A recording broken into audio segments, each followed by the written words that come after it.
चतुर खरगोश और शेर। किसी घने जंगल में एक बहुत बड़ा शेर रहता था। वह रोज शिकार पर निकलता और एक दो नहीं, कई कई जानवरों का काम तमाम देता। जंगल के जानवर डरने लगे कि अगर शेर इसी तरह शिकार करता रहा तो एक दिन ऐसा आएगा कि जंगल में कोई जानवर ही नहीं बचेगा।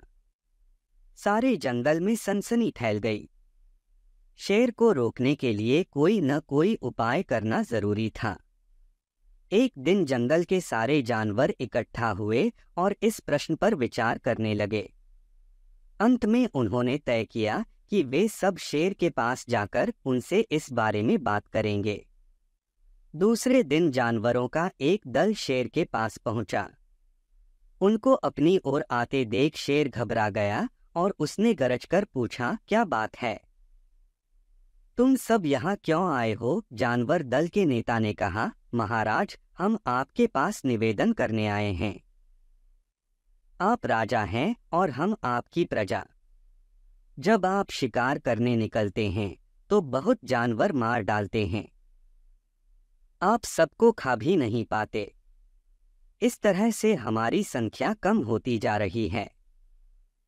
अगर ऐसा ही चलता रहा तो कुछ ही दिनों में जंगल में आपके सिवाय और कोई नहीं बचेगा। प्रजा के बिना राजा भी कैसे रह सकता है? यदि हम सभी मर जाएंगे तो आप भी राजा नहीं रहेंगे। हम चाहते हैं कि आप सदा हमारे राजा बने रहें। आपसे हमारी विनती है कि आप अपने घर पर ही रहा करें। हम हर रोज स्वयं आपके खाने के लिए एक जानवर भेज दिया करेंगे। इस तरह से राजा और प्रजा दोनों ही चैन से रह सकेंगे। शेर को लगा कि जानवरों की बात में सच्चाई है। उसने पल भर सोचा, फिर बोला, अच्छी बात है, मैं तुम्हारे सुझाव को मान लेता हूँ, लेकिन याद रखना, अगर किसी भी दिन तुमने मेरे खाने के लिए पूरा भोजन नहीं भेजा तो मैं जितने जानवर चाहूँगा मार डालूंगा। जानवरों के पास और कोई चारा तो था नहीं, इसलिए उन्होंने शेर की शर्त मान ली और अपने अपने घर चले गए। उस दिन से हर रोज शेर के खाने के लिए एक जानवर भेजा जाने लगा। इसके लिए जंगल में रहने वाले सब जानवरों में से एक एक जानवर बारी बारी से चुना जाता था। कुछ दिन बाद खरगोशों की बारी भी आ गई। शेर के भोजन के लिए एक नन्हे से खरगोश को चुना गया। वह खरगोश जितना छोटा था उतना ही चतुर भी था। उसने सोचा, बेकार में शेर के हाथों मरना मूर्खता है। अपनी जान बचाने का कोई न कोई उपाय अवश्य करना चाहिए और हो सके तो कोई ऐसी तरकीब ढूंढनी चाहिए जिससे सभी को इस मुसीबत से सदा के लिए छुटकारा मिल जाए। आखिर उसने एक तरकीब सोच ही ली। खरगोश धीरे धीरे आराम से शेर के घर की ओर चल पड़ा। जब वह शेर के पास पहुंचा तो बहुत देर हो चुकी थी। भूख के मारे शेर का बुरा हाल हो रहा था। जब उसने सिर्फ एक छोटे से खरगोश को अपनी ओर आते देखा तो गुस्से से बौखला उठा और गरजकर बोला, किसने तुम्हें भेजा है? एक तो पिद्दी जैसे हो, दूसरे इतनी देर से आ रहे हो। जिन बेवकूफ़ों ने तुम्हें भेजा है मैं उन सबको ठीक करूंगा। एक एक का काम तमाम न किया तो मेरा नाम भी शेर नहीं। नन्हे खरगोश ने आदर से जमीन तक झुककर कहा, महाराज, अगर आप कृपा करके मेरी बात सुन लें तो मुझे या और जानवरों को दोष नहीं देंगे।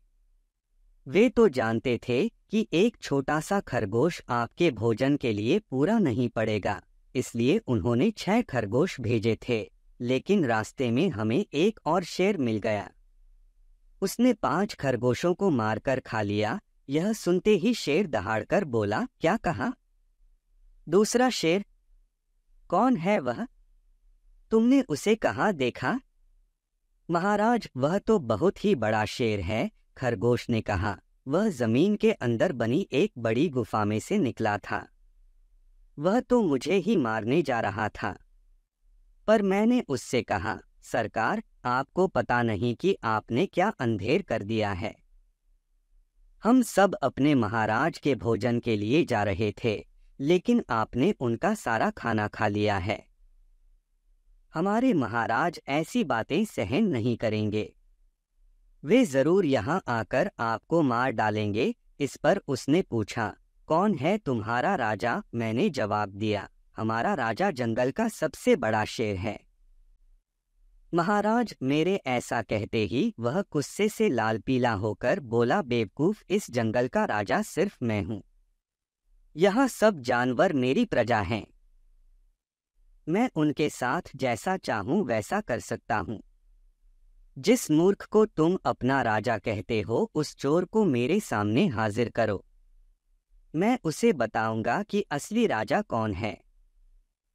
महाराज इतना कहकर उस शेर ने आपको लिवाने के लिए मुझे यहाँ भेज दिया। खरगोश की बात सुनकर शेर को बड़ा गुस्सा आया और वह बार बार गरजने लगा। उसकी भयानक गरज से सारा जंगल दहलने लगा। मुझे फौरन उस मूर्ख का पता बताओ, शेर ने दहाड़ कर कहा। जब तक मैं उसे जान से नहीं मार दूंगा, मुझे चैन नहीं मिलेगा। बहुत अच्छा महाराज, खरगोश ने कहा, मौत ही उस दुष्ट की सजा है। अगर मैं और बड़ा और मजबूत होता तो मैं खुद ही उसके टुकड़े टुकड़े कर देता। चलो रास्ता दिखाओ, शेर ने कहा। फौरन बताओ किधर चलना है।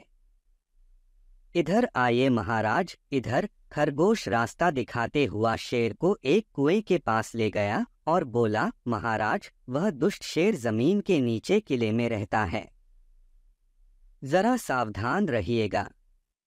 किले में छुपा दुश्मन खतरनाक होता है। मैं उससे निपट लूंगा, शेर ने कहा। तुम यह बताओ कि वह है कहाँ? पहले जब मैंने उसे देखा था तब तो वह यहीं बाहर खड़ा था।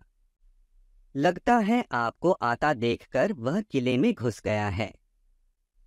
आइए मैं आपको दिखाता हूँ। खरगोश ने कुएं के नजदीक आकर शेर से अंदर झांकने के लिए कहा।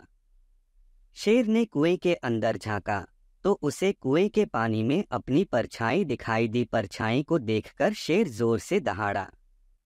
कुएं के अंदर से आती हुई अपनी ही दहाड़ने की गूंज सुनकर उसने समझा कि दूसरा शेर भी दहाड़ रहा है। दुश्मन को तुरंत मार डालने के इरादे से वह फौरन कुएं में कूद पड़ा। कूदते ही पहले तो वह कुएं की दीवार से टकराया, फिर धड़ाम से पानी में गिरा और डूबकर मर गया। इस तरह चतुराई से शेर से छुट्टी पाकर नन्हा खरगोश घर लौटा। उसने जंगल के जानवरों को शेर के मारे जाने की कहानी सुनाई। दुश्मन के मारे जाने की खबर से सारे जंगल में खुशी फैल गई। जंगल के सभी जानवर खरगोश की जय जयकार करने लगे। हेलो दोस्तों, नमस्कार। कैसे हो आप? सबका हमारे चैनल पर स्वागत है। हमारे चैनल को सब्सक्राइब, लाइक, शेयर, कमेंट जरूर करें।